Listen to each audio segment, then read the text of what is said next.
It's very important when you do a rhinoplasty that people don't know you had a rhinoplasty.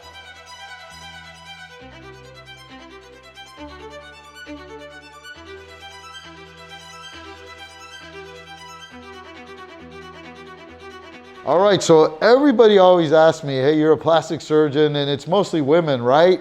And yeah, it's true, but every once in a while we get men coming through for plastic surgery. And here's a typical case that we might see for a man.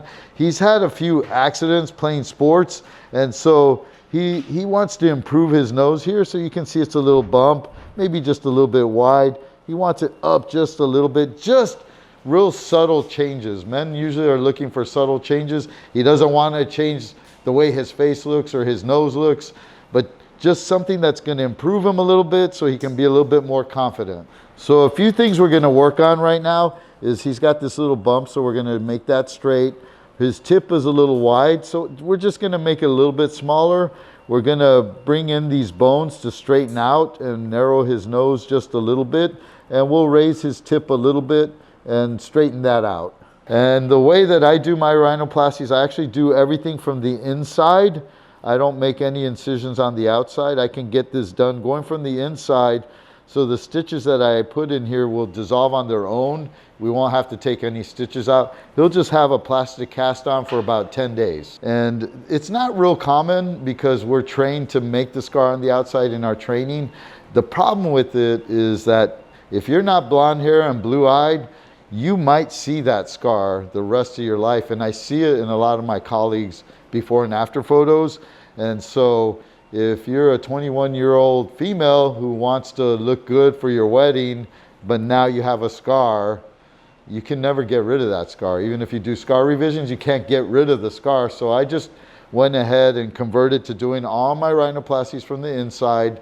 And I actually have developed techniques to actually get some more improvements by doing it that way.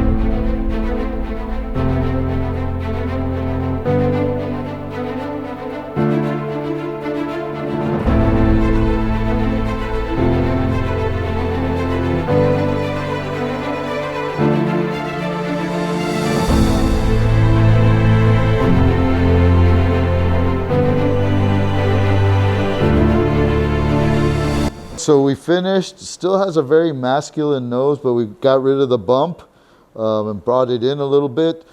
Again, no scar on the outside, so we're able to do all of this work from the inside. And the other thing is, look, no bruising. We did break the bones here, but no bruising whatsoever. People really worry about that after surgery, but you can see here with this technique, hardly any bruising or swelling. All right, so take a look here. This was his nose before we started, and we just want to continue to have a masculine profile. We don't want to change his nose too much because the worst thing that can happen is someone's asked if they had a nose job after they had the nose job.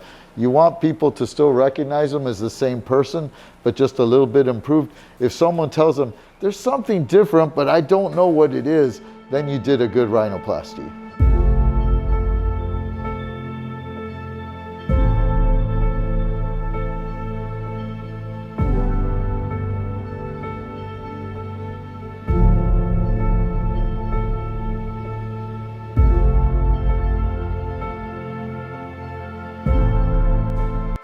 All right, so the important thing here is, you just got to pay attention to details, right?